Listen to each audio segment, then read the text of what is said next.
নমস্কার বন্ধুরা, তিথি কিচেনে তোমাদের সবাইকে স্বাগতম। আজকে আমি একদম সহজ পদ্ধতিতে সামান্য উপকরণ দিয়ে তৈরি দুধ টমেটোর চাটনি রেসিপি দেখাবো। চলো তাহলে রেসিপিটি শুরু করা যাক। দেখো, এখানে আমার লাগছে টমেটো, কাজু বাদাম, কিশমিশটাকে আমি জলে ভিজিয়ে রেখেছিলাম, আর লাগছে চিনি, পাঁচফোড়ন, আর লাগছে আমার লিকুইড দুধ। চলো তাহলে। দেখো, প্রথমে আমি টমেটোটাকে কেটে ছোটো ছোটো করে নেব। দেখো, টমেটোটা কাটা হয়ে গেছে। এখন আমি এটাকে মিক্সিতে পেস্ট করে নেব। দেখো, মিক্সিতে আমার পেস্ট করা হয়ে গেছে। আর এইদিকে দেখো, গ্যাসে আমি কড়াইটা বসিয়ে দিয়েছি, আর তাতে সামান্য সর্ষের তেল দিয়ে দেবো, আর তাতে পাঁচফোড়ন দিয়ে দেবো। পাঁচফোড়নটাকে হালকা একটু ভেজে নেব,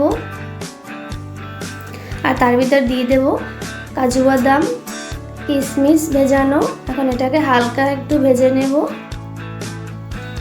আর এখন এর ভিতরে দিয়ে দেব টমেটোর পেস্ট।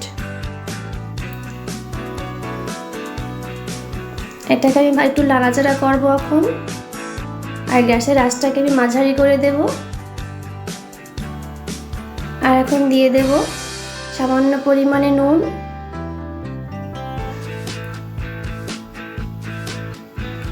আর এর ভিতর দিয়ে দেব পরিমাণ মতো চিনি। তোমরা চিনিটা মিষ্টিটা যে যেরকম খাও মিষ্টির সেই অনুযায়ী দিবে। আর আমি এখন এটাকে একটু সময় নিয়ে নাড়বো। দেখো, চিনিটা গলে গেছে আর জলটা অনেকটা টেনে গেছে। দেখো, আমার টমেটোটা হয়ে গেছে। এখন আমি গ্যাসটা বন্ধ করে দেব, আর কিছু সময় ঠান্ডা করার জন্য রেখে দেব। দেখো, আমার টমেটোটা ঠান্ডা হয়ে গেছে একদম।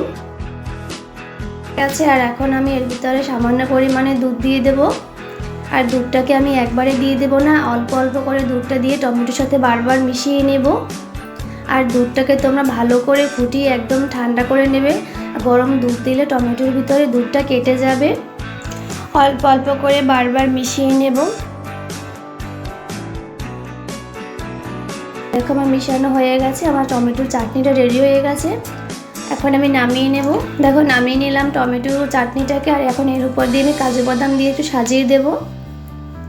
দেখো বন্ধুরা, তৈরি হয়ে গেল আমার দুধ টমেটোর চাটনি। এটা খেতে খুবই মজাদার লাগে আর সহজ পদ্ধতিতে একদম তৈরি।